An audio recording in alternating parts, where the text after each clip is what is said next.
All right, family, what y'all going by? Let's go this way. I'm beyond. Okay. Jaya. Nine. Spotted. All right, so everybody, family.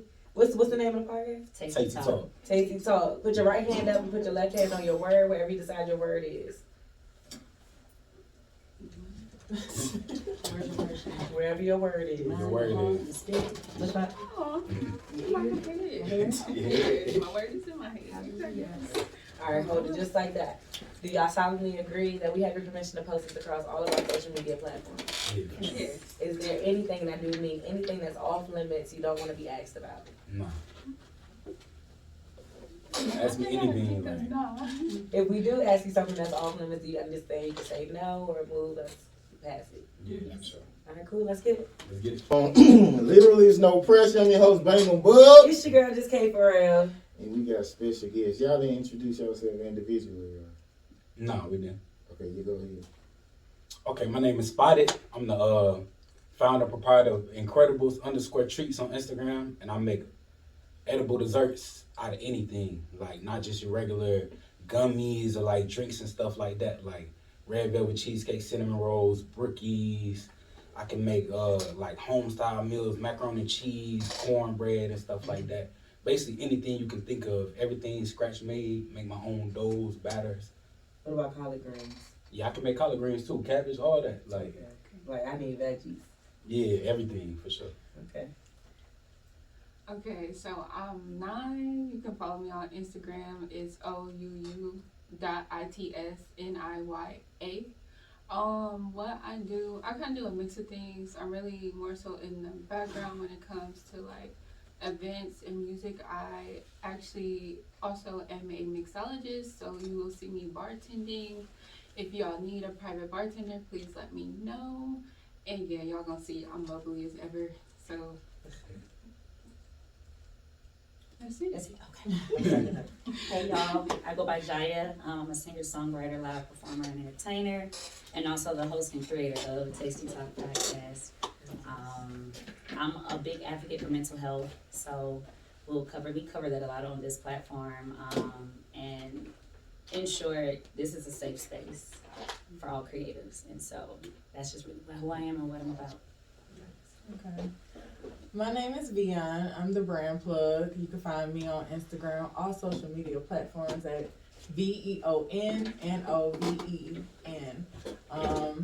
I have a cosmetic line as well called Iconic Glam. And basically, as the brand plug, I help you with content creating, photography, and also brand design. Cute. We love it. Okay, so where y'all originally from? I'm from Decatur, where it's greater. Been born and raised in my whole life. I stayed on the west side for a little while, but mostly on the east side. I lived in Chicago for 2 years. That was crazy. I won't do it again. It's hella cold up there. Not for real. Like, way too cold. Like, Well, I'm Midwest baby, and we can deal with the cold weather. I'm originally from Michigan, but I lived in Indiana for like at least a good 10 years. So I'm gonna make sure I put them in there so they don't be looking at me sideways. But yeah, so I'm definitely a Midwest baby. I'm from Atlanta, Georgia, born and raised, Southwest Atlanta to be exact, and that's about it. Well, I got a couple places I'm from.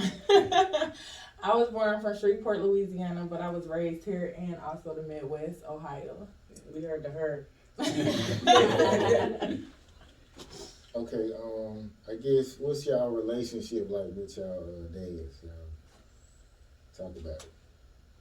my dad, I got a great relationship with my dad. Like, it started off shaky when I was younger, but as I got older and we really got to understand each other, like, and understand how we both think, understand how to grow as men and stuff like that. Everything was great after that, for sure. Me personally, me and my dad have a interesting relationship. We're getting closer as I get older. When I was younger, we wasn't that close. My dad has several different kids. I have several brothers and sisters, and I'll be honest, I was a weird kid. I'm still a little weird. So I understand when people don't understand me. So, and that's just one of those things. But as I get older and I'm able to really, like, not only understand myself, but also kind of understand him and, like, some of the things that he's been through, it helps our communication. So we've been doing way better. I could call him on Christmas and tell him Merry Christmas and stuff like that. He called me on birthdays. I had to talk to him about a relationship the other day, so we getting somewhere. What about the relationship? I feel like it's gonna come up later, so we'll talk about it later. I like. I would say my relationship with my father is relatively tight. I'm the product of two musicians. Both my parents are musicians, so I kind of bond with him a little bit more when it comes to being spontaneous and not really afraid of crowds in terms of performing. However, you know, he's been under the weather lately, probably like the last 2 years battling cancer, so it's kind of a touchy subject a little bit at this point. But yeah. I think with my relationship with my father, I never really had one because my father was always disabled. He had a stroke and he also battling on and off with cancer as well. So I think when I was younger before he had the stroke, we had like a little bond. I was 5, so it's like he taught me a lot of things at 5 that I didn't think I would be able to do when I got older. So yeah. Okay, let me switch it up a little bit. Y'all seem like y'all don't really want to go down that road. So, Now let's get loose. okay, tell us. I like to ask this question when I have a group. Like, what's the nastiest thing y'all had an ex do? It don't have to be sexual, but just like something just like you think just like disgusting.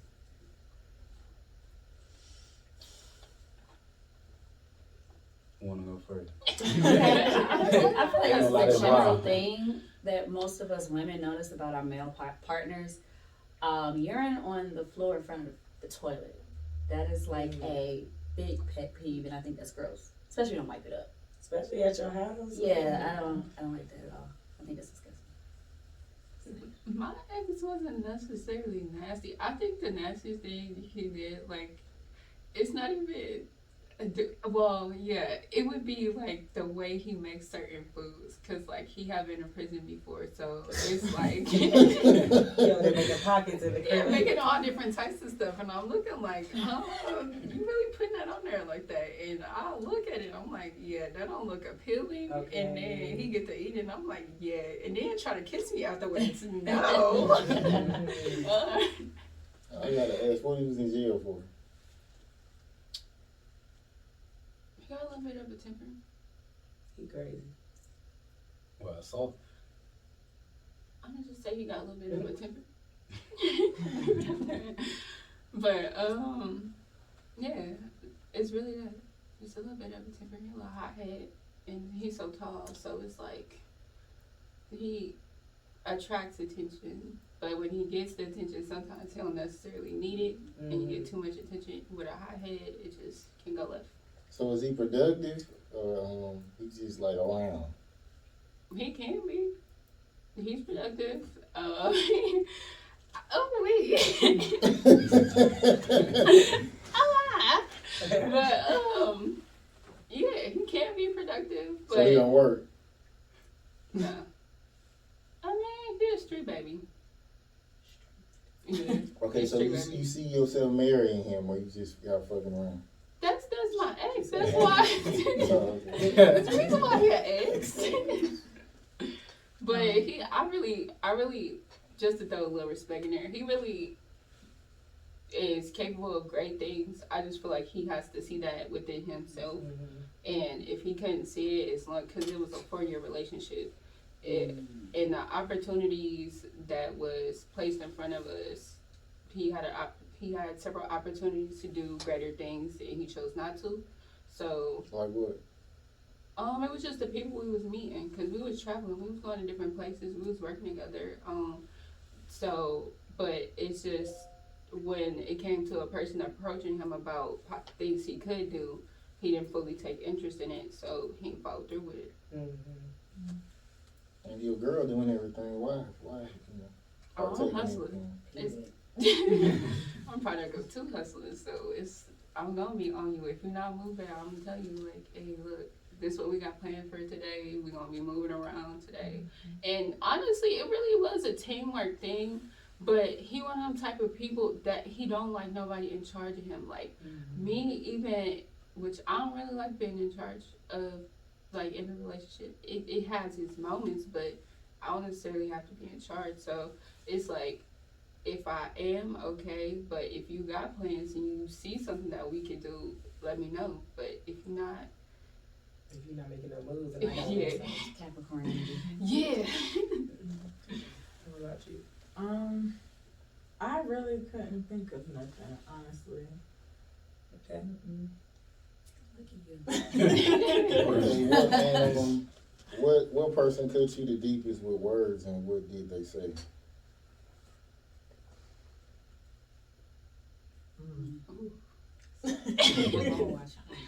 I would say, I always talk about like my first heartbreak, and this is something I can talk about freely now because I've forgiven.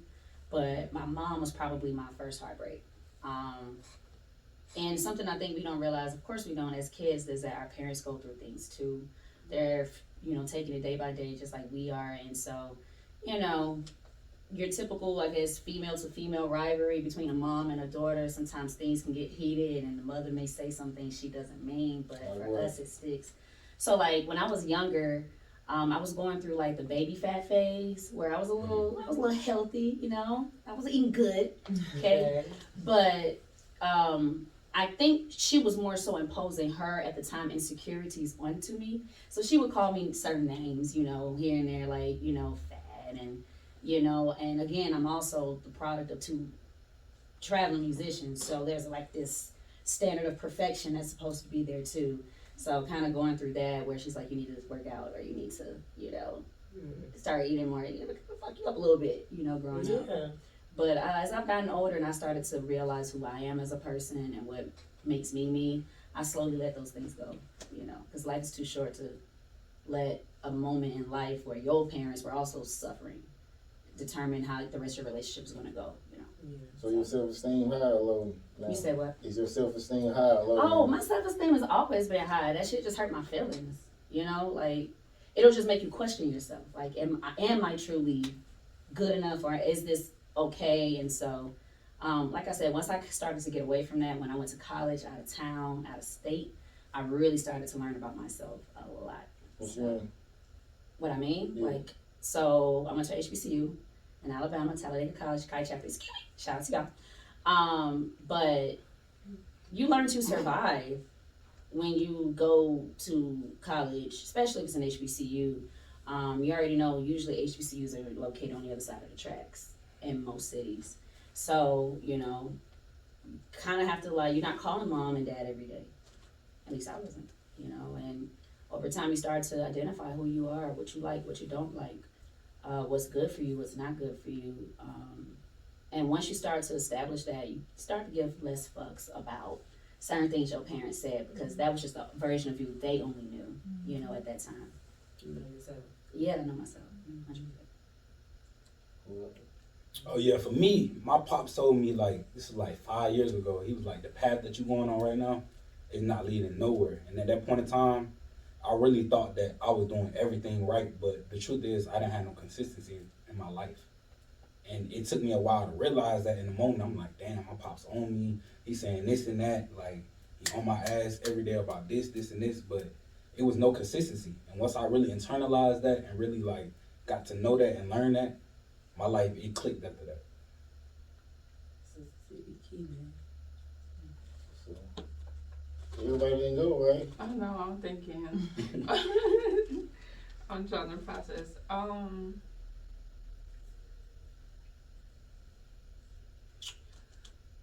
Honestly, really don't know.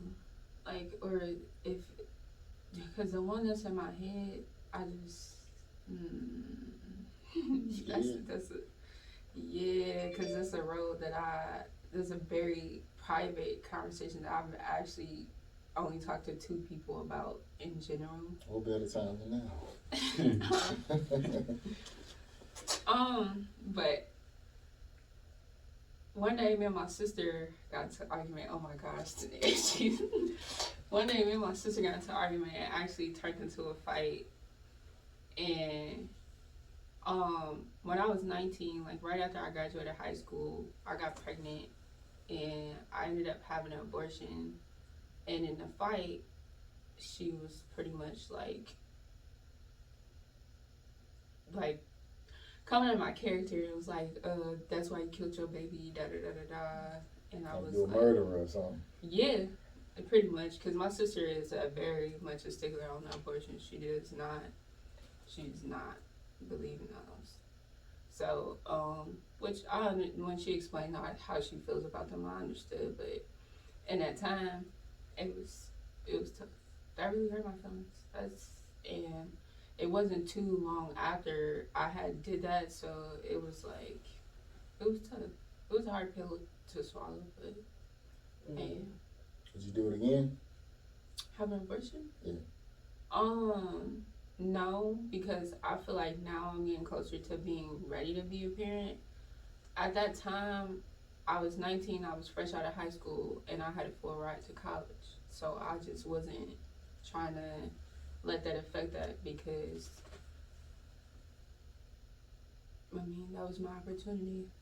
And I actually did go to college, but I ain't finished, but it led me to where I am now, so. I swear that wouldn't hurt my feelings. Okay, what you was gonna take care of it? Like, what you was gonna do? It hurt my feelings because, it's not something that I necessarily wanted to do. I had to pray on that so hard before I did that. That's not an easy process, and to anybody who's ever had one, that actually don't consider abortion just I'm taking a trip to the chop shop because I've heard that. But to the people that I've heard that, but to the people that actually have one, it's it's tough. And then for me, I've always wanted to be a mother. I always wanted to get married. These are things that I wanted. And at 19, I wasn't married, and at 19, I was getting ready to go to college, and I didn't have time for a kid. Good for you, doing what's best for you. So, Yeah, and I think it was also best for my kid. that part.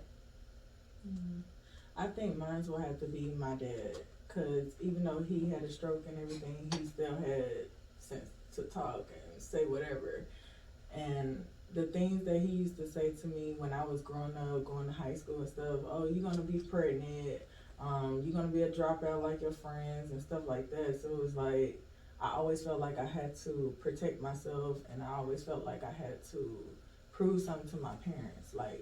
I felt like I wasn't worthy enough for them because of the things they went through in their lives. And they don't never want to talk to me about it, so I always felt like, I'm going to prove you wrong.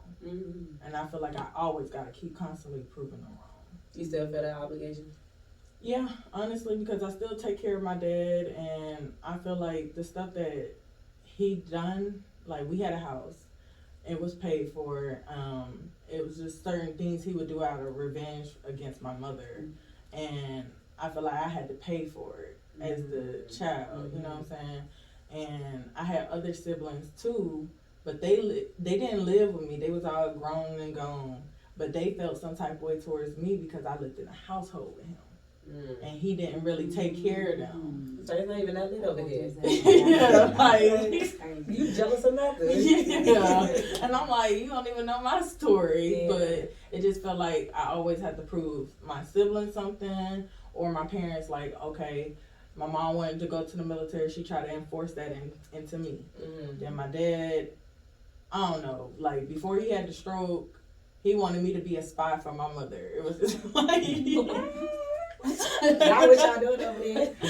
Right. So, I just you know what? I'm gonna finish my high school degree and get my diploma and go to college because they never went.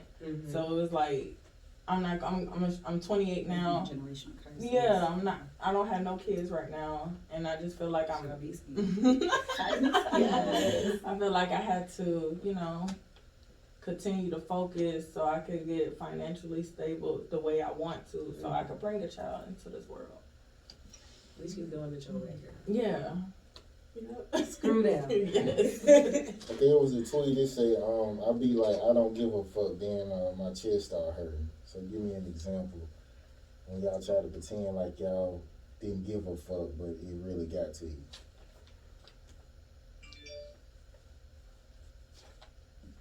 I say going through a breakup. Yeah. Going through a breakup when the other person act like they don't care, you gotta act like you don't care either. So I'd probably say certain opportunities, like even in the entertainment industry, a lot of people make certain promises or tell you they're gonna help you with this, and either you don't fulfill something they want, and so that kind of Like just what? falls through. I mean, for me personally, excuse me,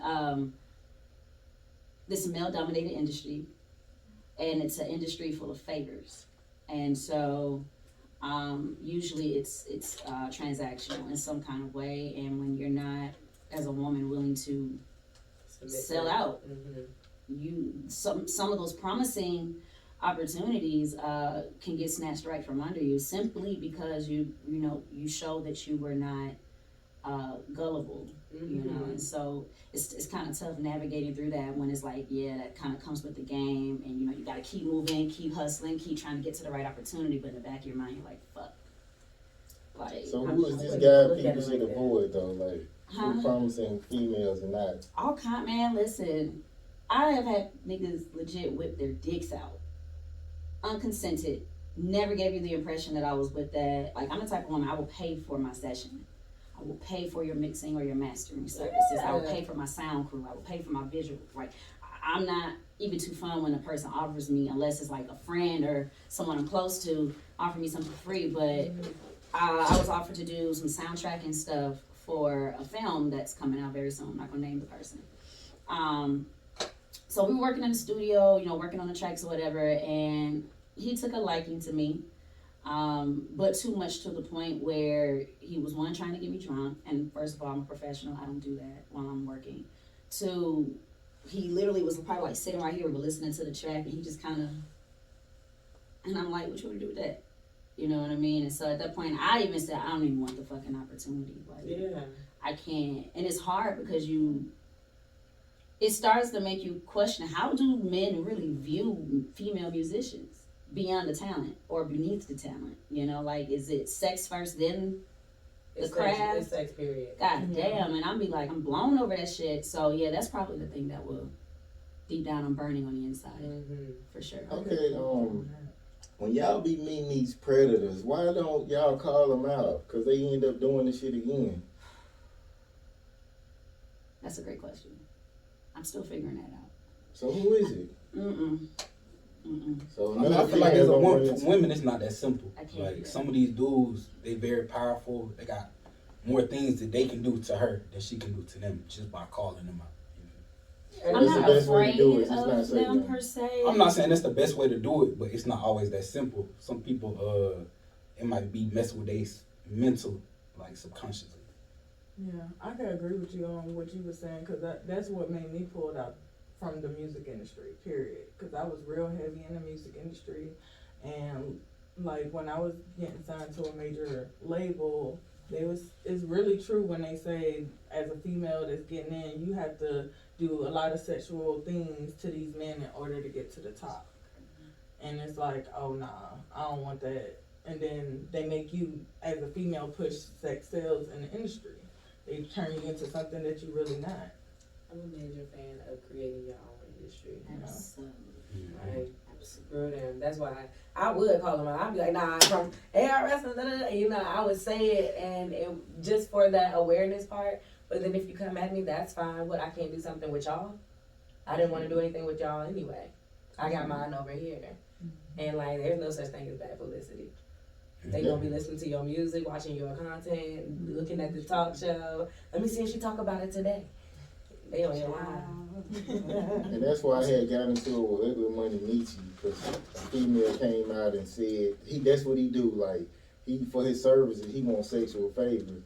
So a female called him out. He came on the show. He really wanted to fight me, but he just laid it out towards the end of the interview. But like, them niggas need to be called out. I don't think he wanted to fight you. I think he wanted to use this for clout. I mean, the nigga saying go outside. And then, If he wanted to do something, he would have did it. right, it's On like, me. right here. It would have been on site, like right here. No I interview, no had my camera, shit no on. nothing. It was a lot of them. I had my shit on. So. They weren't talking about They that. didn't swing or nothing. So. But yeah, I think they should be called out, these hoe ass niggas who be doing this predator shit. So when you ready to come back on and tell us, We're gonna have a part 2. okay? I'm gonna let his ass drop the movie first. Boom. And we're gonna drop the whammy. Wham!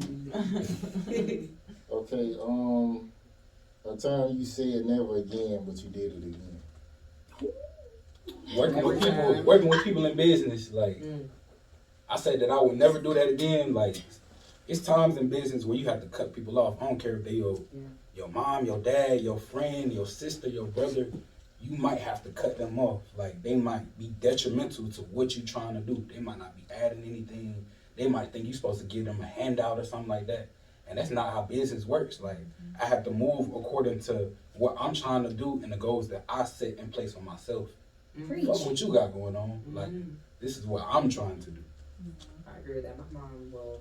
I drive for Lyft. If my mother need a ride, she'd be like, "You want me to book it, or you want me to send you some money? What you want me to do?" Like, so nobody else can really be like, "Oh, give me a ride," or anything that I do, trying to just take from me. I'm like, my mother will do this. So, friend, you gotta go ahead, run that same payment.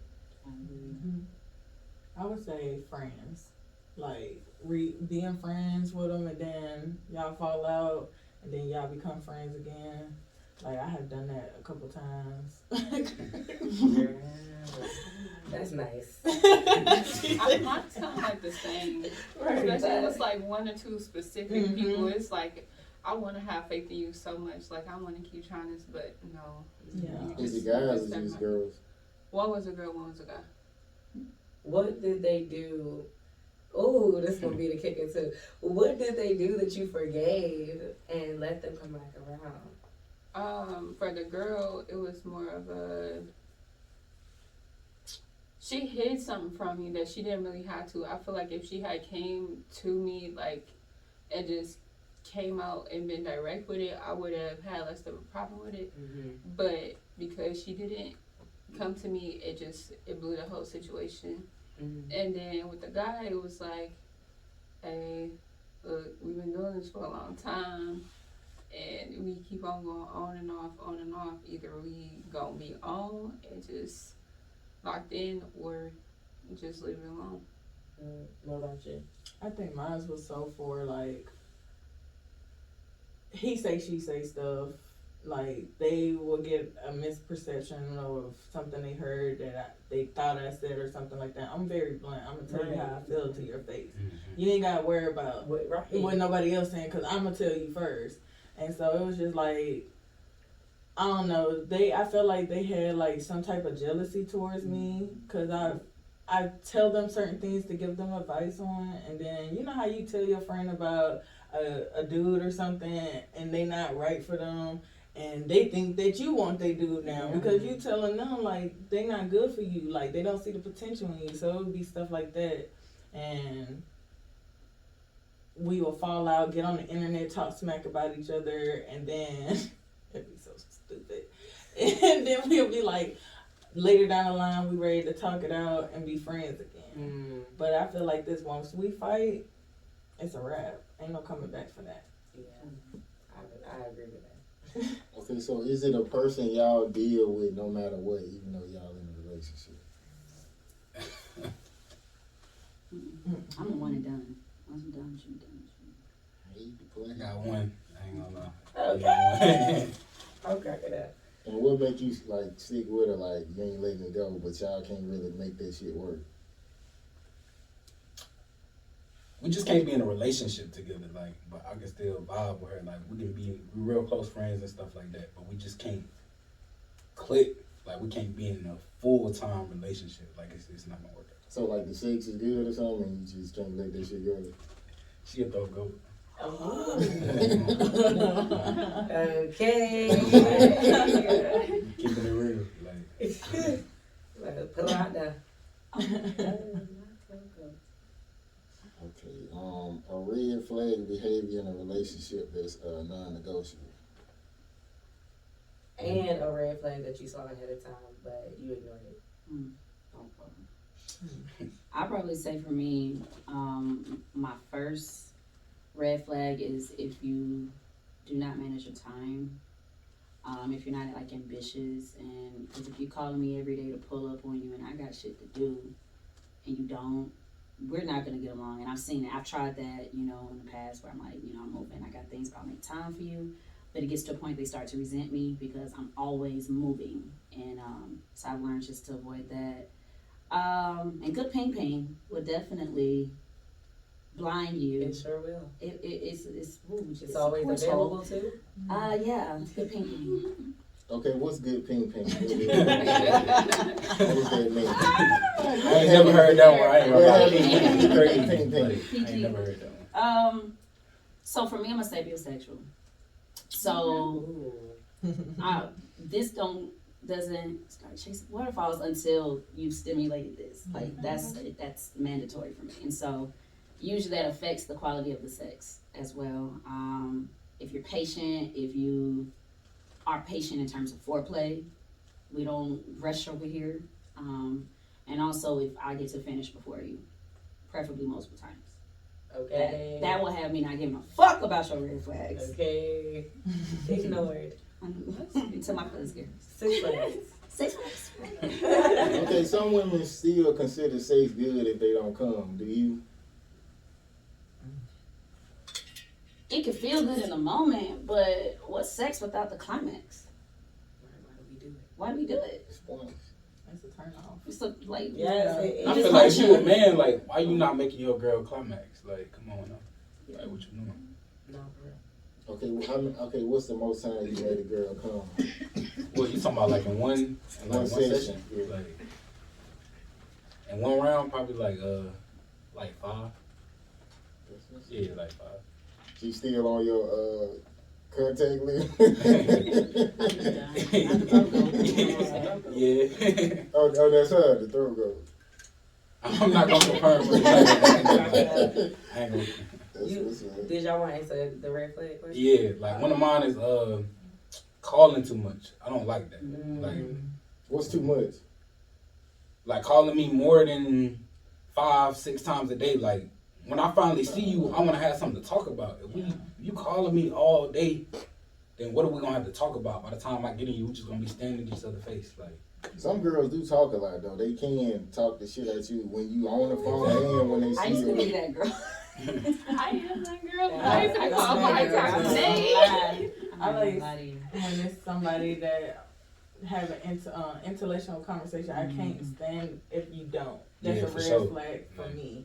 Always, like you said, the calling or what you doing all day, what you doing all day. Don't text me that. Talk about like something that, Read a book. yeah, like Tell me about it. yeah, you know what I'm saying? Like all that, what you doing or pull up or Don't do that. don't do that.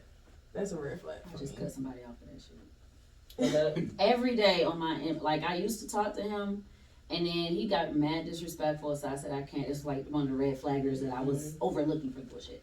I finally saw the bullshit, and I was like, yeah, I'm not gonna come to 2023 with that energy. And it's like he I guess he felt the guilt of what happened, and so he started reaching out. So I'm the type of person, if I even give you an opportunity to be around me again, it's gonna be slow. I'm a slow boiler, so I'm not gonna want to see you every day. I'm gonna want to read you out, feel you out to see, are you really that person you already showed me? And so he just started hitting me up every single day, like, what you doing? Next day, what you doing? I'm busy. Next day, what you doing? Pull up. His ass stay all the way in Rex, Georgia. I stay in Midtown. I'm not about to take that drive. It's the pull up for me. It's Pull up like, is a red flag for it's me. a red Yeah. flag. I'm not Tell doing me that no you more. outside. Not doing that no Tell more. me you taking Oh, me he don't have a dinner car? or something. I mean, he has a car, but it was in the shop. call So an Uber, like, Right. yeah, come on, yeah. That's like, and I had to look at that like that's giving little boy shit. Yes. And I really just look at him like that was just fun when it was fun. Mm-hmm. That was not something for me to take seriously. But I guess now he wants to take it seriously, and I'm way past that. So him coming off like what you're doing every single day, and that's it. Pull up, want to smoke? Like no, I don't. So is it cool if a guy like hits you up twice a week? If I like you, and I have an open mind to you, we can talk however it flows. But if I've already got a preconceived notion about you or how you carry yourself, I'm not really expecting or anticipating your reaching out to me. Like I'm okay. I'm not even really thinking about you. So, and I think that's what bothers them. It's like, okay, now I want you to have my attention, but when I wanted your attention, Mm-hmm. It hurt, don't it? It hurt, don't it? One red flag that I've noticed that has really been like a thing for me, like I'm not really into social media, but I will people do social media just to see what he talked about. And prime example, this dude had an interest in me. And I went to his social media and I was just seeing that he had like a whole bunch of posts where all the posts was calling females bitches and hoes and stuff like that. And I'm just like, yeah, if I feel like if you posting this, like even if you don't necessarily say it to my face, I feel like behind my back you would call me a bitch or a hoe. And I'm the type of girl, I don't call myself the baddest bitch. Yes. I don't like the bitch word at all. Like when my friends talking and they be like, oh bitch, guess what? I'm like, you know, I don't like that. Like the B word for me is not a thing. Yeah. That's good, because I do my research. It's not giving. So you got fake pages? No, I use my real stuff. I And don't I know also what say fake when page people for. put up fake facades too. I hate that. Like, why you acting like you somebody else when I know you this way? Like, show that side. And that's what everybody do, right? I mean, I date girls say, look, I can be myself with you, but when I leave out this house, I have to be somebody else. I mean, I get that, but you got people that like get on the internet and say they got, say for instance, I got a mansion. I got like 14 cars outside my house. Like, you putting on for what? I agree with that, sort of. Just because of the world we in right now, right? Because I'm starting to think about this. Look at like VR, right? You can be anybody you want to be. And VR is really what we're in right now. Even Instagram, Facebook and stuff, that's VR. Oh, You know what I'm saying? So you can pick whatever persona you want to be while you're there. But I do feel the same way. It's like, bro, you do not have this. Stop. Yeah. You know what I'm saying? But at the same time, if that's getting them somewhere by pretending to be that, I mean, you can manifest stuff. Don't get me wrong. You can be able to manifest what you want, so you put it into fruition. But I just feel like you don't have to be that way with me. Keep it genuine. You know what I'm saying? Then I know who you really are to me. But if you gotta put on just to show off, just to think that's gonna gravitate, I mean, that like to see if I'm gonna like you or not. Yeah, I'm not you can't gonna keep like it real with you. me. What we doing? You'll be fake to me at this point. I think another red flag off of that one is when people want to sit there and tell you, like, oh yeah, I was just hanging out with little baby last night. And, Oh God, name dropping. Yeah. Like, come on, I bro. do not. We cannot get. Okay. Especially like being from here, like we done seen everybody. Right. Like, we seen everybody growing up, and we grew up with some of these people. So it's like we look at them as regular people. Yeah, And it's yeah. like, what? How does that benefit me? Tell Yeah. me, with everything that I got going on, you know, where are we going with this conversation? And Right. then me, I'm more of a ghost. Like I like to leave more to be desired. Like I'm not just gonna sit here and tell you everything I got going on. Like, that's for you to figure out later down the line as we, you know, getting to know each other. And stuff. Yeah, you gotta be a mystery. I mean, Yeah, the mystery. yeah. I'm mysterious. Yeah. Okay, at your lowest point, 2 things that you realize.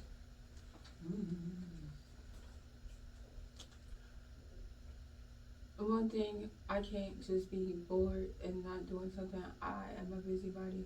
Even at my lowest point, I have to be doing something, or my, like, just being still. I try it as much as okay. So I try it because sometimes they say God, like, will sit you down to make you understand something. Even at my lowest, You with a baby. I was sitting down, but I was so ready to move. Like I always want to be doing something. And then second thing is just knowing that my family actually is supportive. Because for a minute I didn't really realize that. That's lucky. I'll probably say like at my lowest is when I realized how important it was to have self-love. Like you gotta literally be your biggest supporter before anybody else. You gotta set standards with yourself, boundaries within yourself. And also investing in your mental health. Like a lot of people suffer in silence. A lot of people do depression, anxiety in silence. I'm one of those people. But you know, through me choosing to, I guess, love on me first and fuck everybody else until then. Like, I don't even know, I can't really identify what love, real love feels like for real until I know what it feels like for me to myself. And so it took me to get to my lowest point to realize those things. Yeah, I can agree with that too. Like, and for me, it's like really being vulnerable. Like, I feel like growing up as a black man, you're not really taught how to be vulnerable or how to control your emotions and stuff like that. And like, back to your therapy point, I had to go to therapy at my lowest point. And I realized that my family was really there for me. Like, they was like, OT, you gotta get up, or you gotta do this, this, and this. Like, don't be sitting around the house. I know you got this, this, and this going on, but it's greater out there for you than what you're doing right now. Yeah, I could agree with what they both saying on that, because I at my lowest, I was ready to commit suicide. And I just felt like, I don't know, going back through your Snapchats, you go through your archive and look at how heavy you used to be. Snapchat really did me look at how you bro. Snapchat be lit. Yes. And you just realize, like, the people that actually did care for you, like, how would they feel if you take yourself away from them because you going through something? And some of it be a lot of it childhood trauma that you just can't get over. So what triggered the I'm about to kill myself? What did it? Well, I'll say this. I started when I was 10. So it was like, I don't know, every time I got older, it just like, it could be financial or not having the love in the family. All you've been raised around was dysfunction and stuff like that. So it just be like, you get tired of it. Like trying to talk to somebody, especially if you're trying to talk to somebody about how you feel and they disregard it. And that make you feel like you're just not worthy. You know what I'm saying? Okay, y'all best life lesson so far.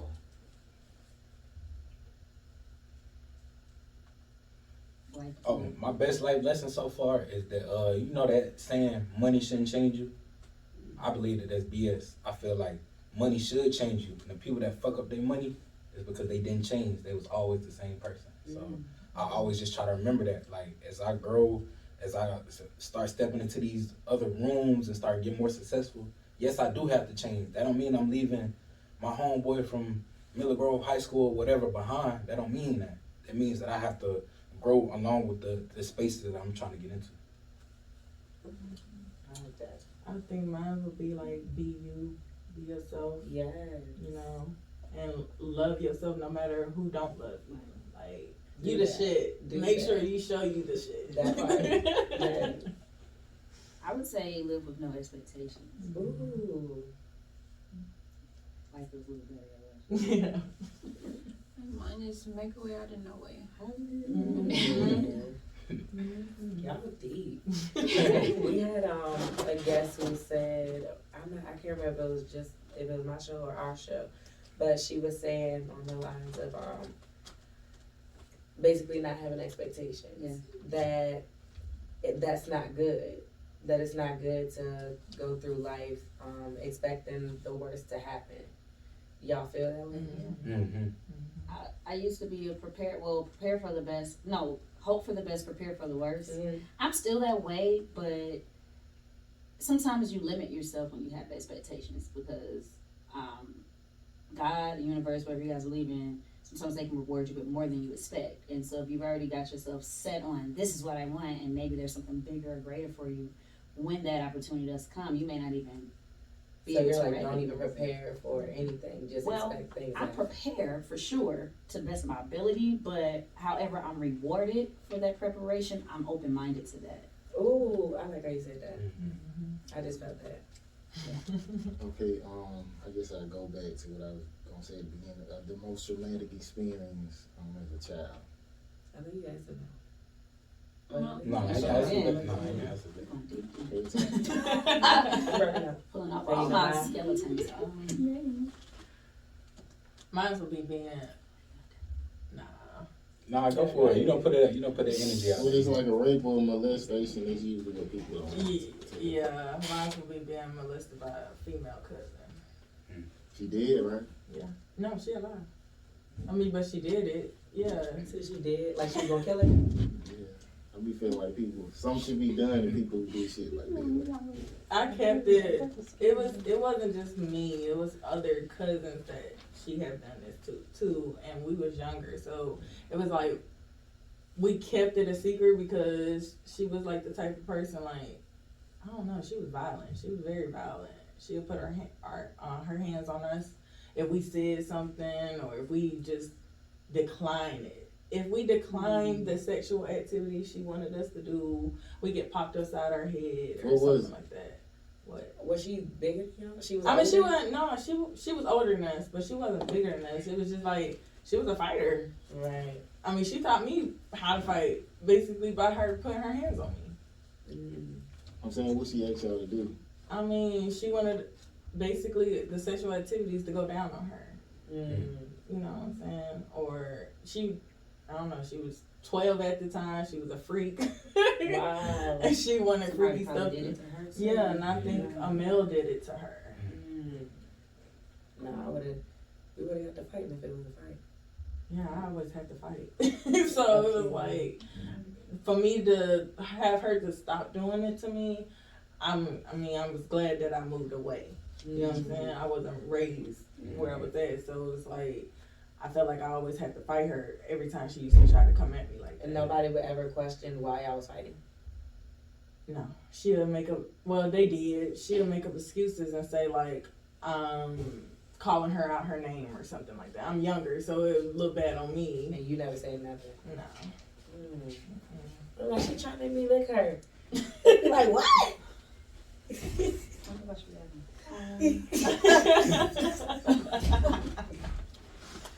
I think it's neck and neck between molestation and witnessing the death of my grandmother.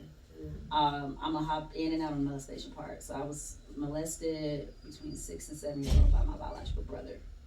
And I kept that secret for about 22 years. I'm 28 now.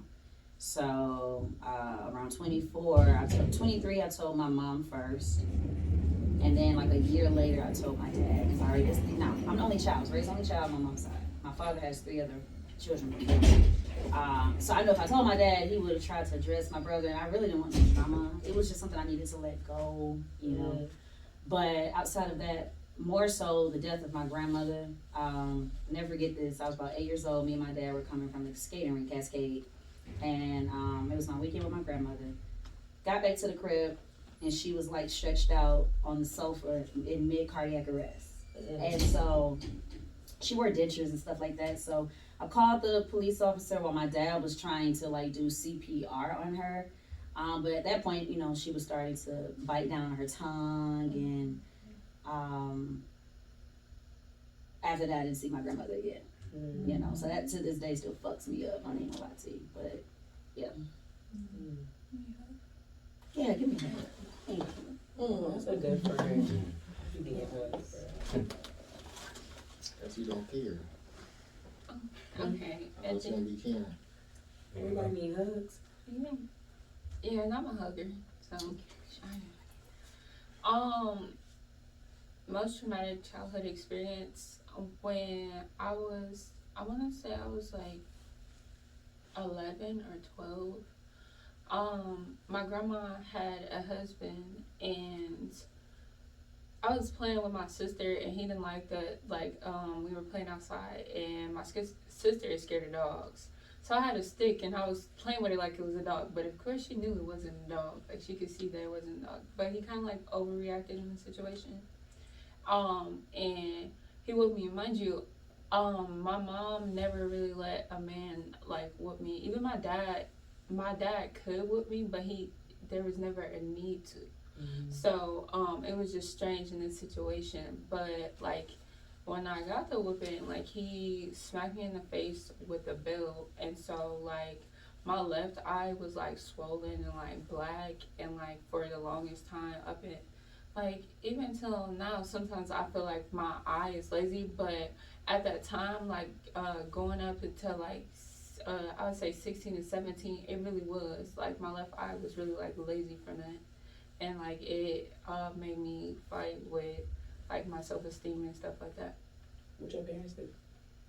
My dad lived out of town, and they didn't tell him until weeks afterwards because they knew that he would come.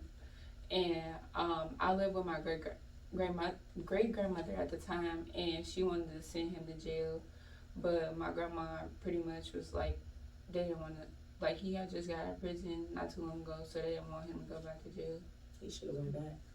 I mean, I wanted him to, but I still don't like him to this day, and they always talk to me about him, but I just don't. Why are you still talking to you about him? Yeah, I don't know. My family fucked up. Like, please don't get me started. Say no. Okay, the most unsupportive friend or family member, and how could they be more supportive? What was the question? Yeah.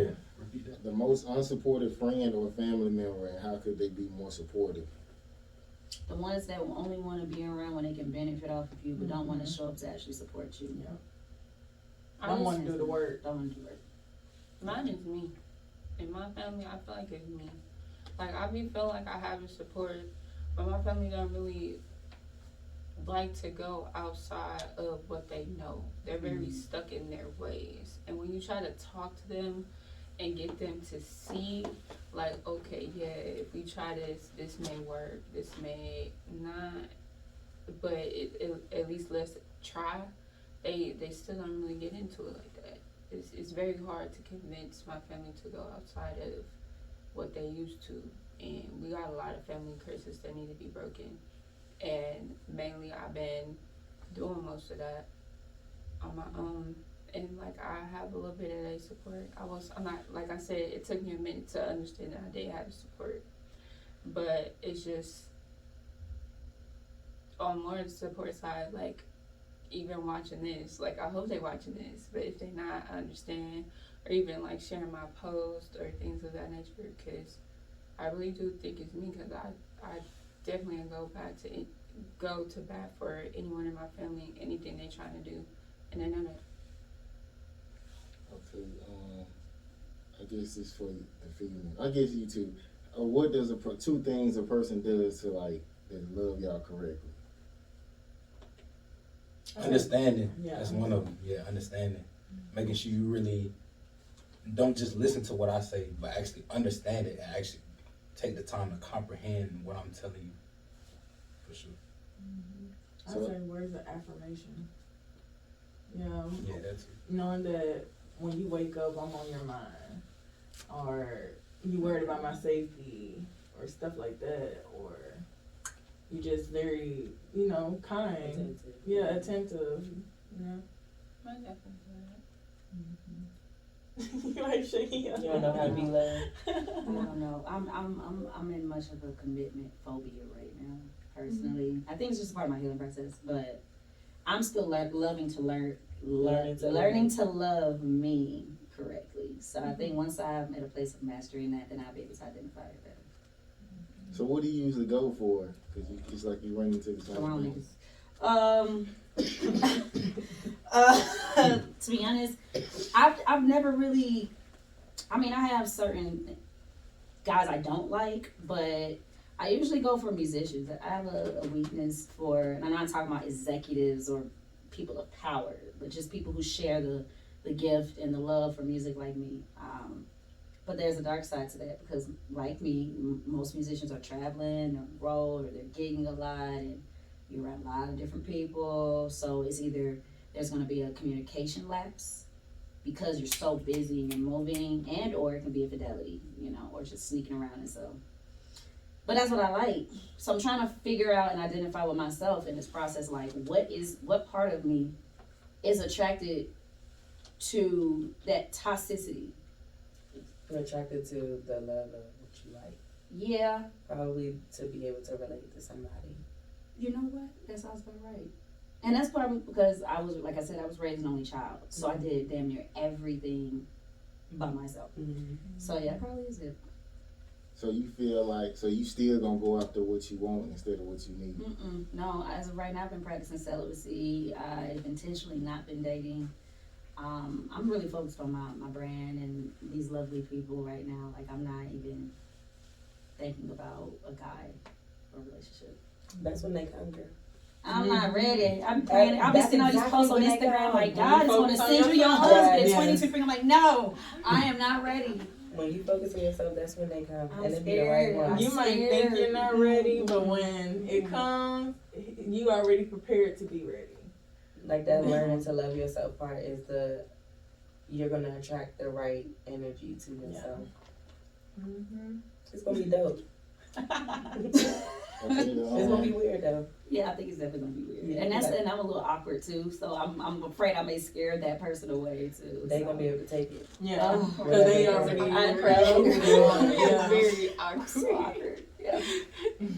Okay, y'all last sad cry and y'all last happy cry. Ooh. My last happy cry was when I moved into my new spot recently. Lit. Same. Same. Okay. Yes. Yeah. Congratulations. Thank you. Is it that serious? Yes. ain't Especially never when done that. you hitting a goal, you work hard to manifest. Just like purchasing a home, like that takes time. Not just anybody can just walk It up didn't by. take long when I did it. I wouldn't. I really had. Did you go through anything prior to? I had to put money down. I mean, I was just working. But I'm I asking kept a you, steady did you job. have to? Did you go through anything that caused you to appreciate that on a bigger level, where it may have gotten emotional? No. Well, then It you wasn't like I was understand. homeless or I something. get where Yeah. you coming from, because when I purchased my house, I was happy, but it was like, It's just wasn't like like getting another where I was, apartment. yeah, because I'm Right. like, gonna buy another house. I think mine will be graduating. Mm-hmm. Like, that's a big accomplishment, you know what I'm saying? Because Because, that's what was important to you. yeah, especially if you graduated from college and stuff, that's a big stepping stone from high school. See, I didn't either. I didn't cry for that. I did, I because was I like, was that's just like like, my school life. I'm Me, so I had to tired say, of it. Oh, I know you My tired. daughter ready to being go. born, like that was a big thing for me. Like she almost 2 months old. She gonna be 2 months old on the 30th. Dang, time flying. So when you had it, was you ready, or you was just like you just accepted it? It happened out of nowhere. Like I'm not gonna lie, when she first told me, like I was not ready. Like I said, fuck, like 100 times. Like, I'm like, is it this really me right here? Like, really? Like, but after it really set in, like, and I knew that she was coming, like it gave me a sense of peace and like calmness that I never had before. Like, and I really appreciated it. For sure. I'm I ready. guess you do. Okay. Well, my happy cry was like the same thing moving to my apartment, cause like, mind you, I came from the Midwest. Like moving here, when I first moved here, I did not have a crib. It took me a year to find a place, and I went through so many emotions. And then sad crying was just little relationship stuff. Jail nigga. No, Okay.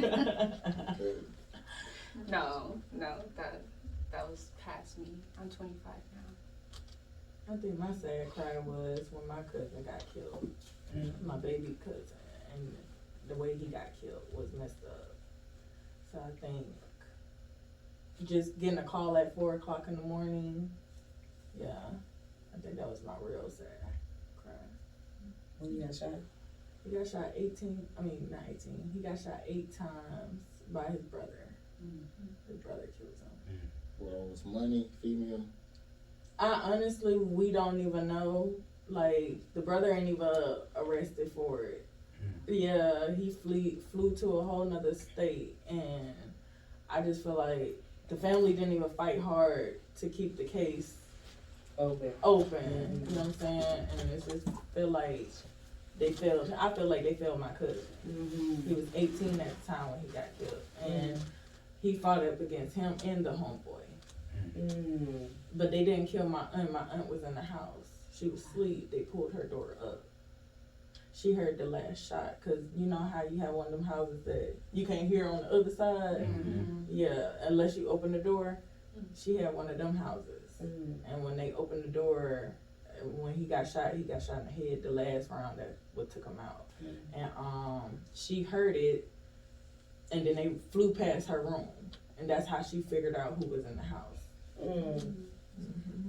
But the police didn't get them, because when they went down there to do the questioning, they basically tried to flip it and put it on my cousin as if it was a drug thing. So they basically beat the case in. Unless somebody really hired a PI, then somebody get deep into it, then they'll really pin him for what he did, because he threw away phones. It was just so crazy, like how he was getting away with a lot of stuff. Then his aunt worked for the police station. Oh, It was like, what? Yeah. It was in Louisiana. No, this was in Ohio. Mm. See, Ohio, their jurisdictions and stuff, they is totally different. Mhm. It's like their system is way worse than Georgia. Mm-hmm. Yeah, Georgia ain't going for none of that. Yeah. They do your thing, too. Oh, okay. Okay, everybody always do that. Like, it's always something. Is there anything that we haven't touched on tonight that you want to leave our audience with? I would like to say, make sure you guys invest in your emotional, your spiritual, your mental, physical health. You know, we only get this life once, and I think it's safe to say for all of us as young millennials out here, we are here to let you guys know we support you as well as you go through these motions, as you are trying to discover yourself, whether it's a business, a relationship, God. We're going through it with you, and this is a team you guys would not be disappointed with, not at all. And never give up. Never give up on your dream. Never give up on yourself, because you all you got, for real. You respond like you have. She said earlier she was high. Who, me? I Y'all really talking to me? I asked her what she had. I don't think she said she No, was. I didn't hear that. No, I'm not high. I be trying to think, because sometimes if my mind be moving so fast, if I start responding before I really process, then I'll start to stutter. So it's that. So I will say but just been telling me like, now you gotta calm down with the ums. But dang, it didn't do it again. I've been working on the same thing. Dang, that time I swear I didn't try to. But I would say just find ways to keep yourself smiling. Like even if you just laughing at yourself, doing something goofy like saying when you trying to make a statement, but just making yourself smile, because that's important. Like finding a piece of joy even in this crazy world. And my thing is, surround yourself with like-minded people. Like, you are the energy that you keep around you. Like, whether you realize it or not, it can happen subconsciously. So always keep people around that are trying to do better things than you. Like, maybe they can teach you how to do this or teach you how to do that, or you might be able to teach them some sauce or whatever like that, or y'all come together. Like, but always try to make sure you keep and surround yourself by people that's trying to do better than you. Wait, one more thing. Be nice to people. I know, like, can we be nicer just a little bit? I understand it's very messed up out there, but can we just be a little nicer? Because everybody done went through something. Everybody done went through so many trials and tribulations, and we all really just trying to get towards the top, get to a better position in life. Can we just be a little nicer and show a little love? You see how I gave my friend a hug. She needs a hug. She needs a hug. Give a hug. Something. Yeah, and Show some love. And stop Share. stressing, for sure. Like, if you keep stressing, that will affect your health real bad. Absolutely. So I would just tell people, if it's something that you can't handle, take a break, woosah, and just come back to it later. Or if it's people that's stressing you out, then you have to remove yourself from them. Okay, what about a guy who got a kid and he say, I need a break from my kids? Is that okay? Everybody should have a break from their kids, because, like, he could call his mom or the baby mother, hey, have changed weekends, or mom. I'm saying for like a few months. Oh, heck no. I You mean, don't You think a don't? break for your kids for a few months? I mean, What kind of break? Like, It depends on the Just like no age, calls, no nothing. No No. calls, no No. nothing. I just No. create stress. Don't Yeah, you call gotta me. call. Leave me alone. I don't know about that No. one. Like, No. I don't want to he should have been I like didn't that teach him. at birth. That And should be that's a sad to say, but he should not. So no breaks from parenting. No. No. Especially if I just had a child, like, I could never see myself doing that. Like, I'm always trying to make sure I be there, try to make sure I call. Like, I got a little girl, I want to make sure I take her out and show her what a real man is supposed to be. So me Say that. disappearing for 4 months at a time or whatever like that, like, I'm not going for that. I can't respect the man that does that. I'm not gonna lie, because at the end of the day, that girl or that son gonna grow up and be like, okay, I really didn't have that bond with my father because He needed a 4-month break. yeah. Like every 3 or 4 years. Mm-mm. I'm just fucking around. Okay, literally it's no pressure, man. I appreciate y'all coming through. Thank you. And we out, man. I'm gonna close, I guess, 5 seconds for the picture.